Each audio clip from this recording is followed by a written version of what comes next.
After triumph in the cruiserweight and victory over Carlos de Leon, to become the absolute champion, Evander Holyfield moved to the Royal Division in hopes of getting a fight with Mike Tyson. Mike Tyson, the undisputed heavyweight champion, your impression of the fight, particularly Evander Holyfield? Well, Evander's putting a great deal of pressure, but as you see, he's fighting an experienced fighter and a very game champion, and he's not intimidating. He's coming to fight. And Evander, as you see, is getting hit with a great deal of punches also, and I don't think he never fought a fighter in this particular kind of class. Is Holyfield ready for Mike Tyson? He's a good fighter. As the heavyweight champion, Evander won 6 victories and became the mandatory challenger for the WBC title. He was supposed to box with Mike, but Tyson unexpectedly lost to James Buster Douglas.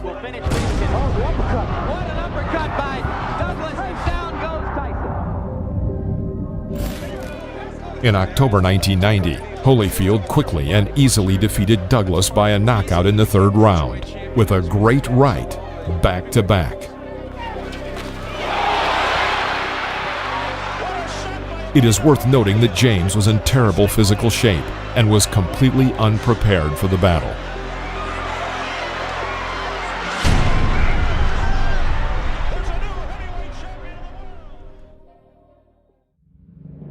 The first defense for his newly gained title of absolute champion was to be held in April 1991, with the most likely candidate being Donovan Ruddock.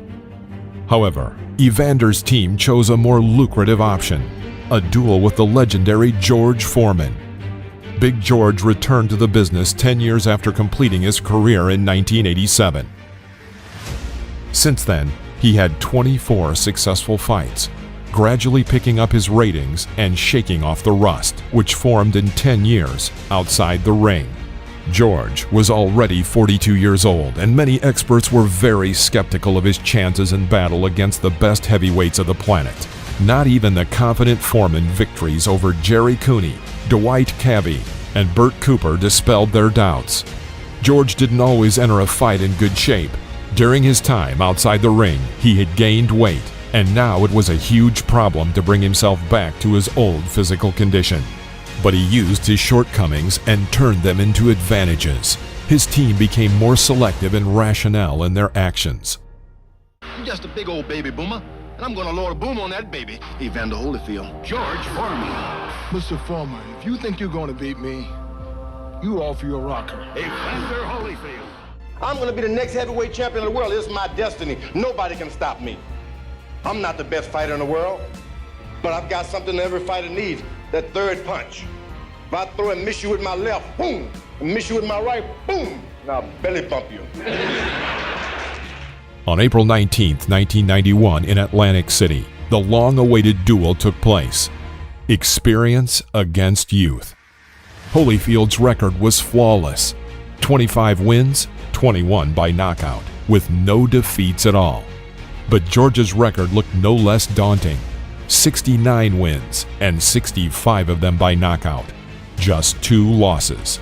The only person who sent Foreman to the floor was the legendary Muhammad Ali, who welcomed his longtime opponent in the ring before the start of the fight with Evander. Evander Holyfield defend his title against Big George Foreman.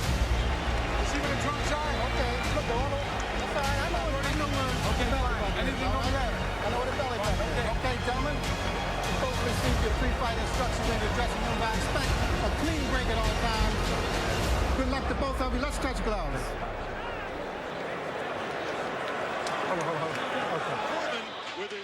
The bout began immediately with power. Holyfield acted in his usual style and worked the second number. Foreman went forward, using double elbow protection to overlap and defend from the smashing attacks of the champion. Holyfield moving and jabbing. He wants to be a target, but he's been able to trap people against the ropes and put them away. George Reed. Back comes Holyfield. Whoa, combination.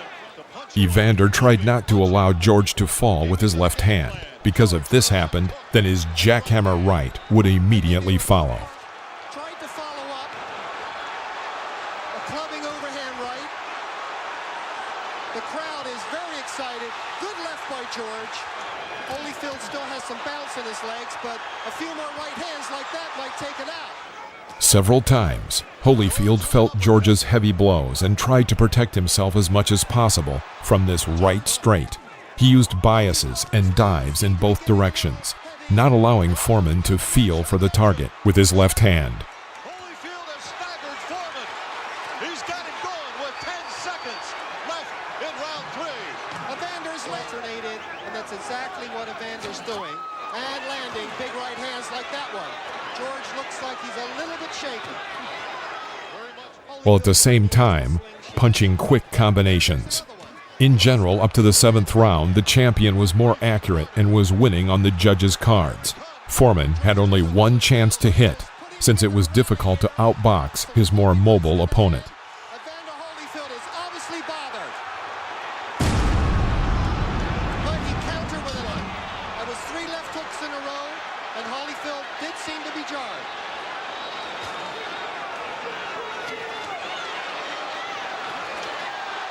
George with a 1-2, having a good rally here. And then came the 7th round. At the very beginning of the round, George tricked the champion. Prior to that, he always used a right straight after the jab, and Evander was already used to this attack, managing to block with his left hand. However, Foreman changed his angle of attack on the right and struck a long right side to the ear. He threw weight on his left foot and put all his powerful mass into the blow. The champion was shocked. Foreman began to win. He alternated right side strokes with left bottom strikes. Holyfield tried not to lose concentration and carefully watched George's actions. Evander, while defending, tried to get himself into position for a backswing with his left. He succeeded. Overlapping with coasters, he turned to the left, covering his head with his right hand from a possible attack, and drove into the left side of George's head. This stopped Foreman's rush. Having done this technique several times, Evander felt he had hit right and changed the tide of the battle. George endured about 15 clean hits from the champion. Holyfield realized that he could not overthrow such a mighty enemy. He began to knit Foreman's hands in the clinch, and when he broke the distance, he was actively working with his front hand. Another combination. They're trading combinations. Holyfield's are sharper, but Foreman's certainly carrying more weight. Foreman appears unbothered by those punches. It's amazing. It's incredible.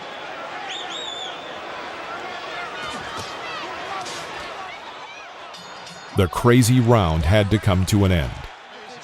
Absolutely an amazing performance. Oh, a right hand that dropped Buster Douglas for the count. But George just soaking up punishment. Oh, left, right. Another combination. Both men leaning on each other. Here comes Holyfield back with a left to the midsection.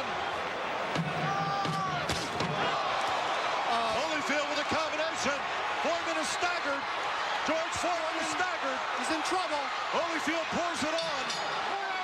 The bell interrupts. We have about a minute left in round 11. Here comes Foreman. Fast pace. Holyfield is moved. 15 seconds. Evander Holyfield defeated George Foreman by referee's decision and retained his titles. George could not become a world champion in this fight, but proved to everyone he was still able to compete at the highest level. The winner by unanimous decision, and still undisputed heavyweight champion of the world, the real deal, Evander Holyfield.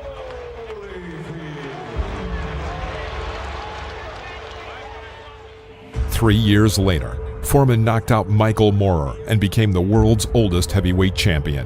His record stands unbroken to this day.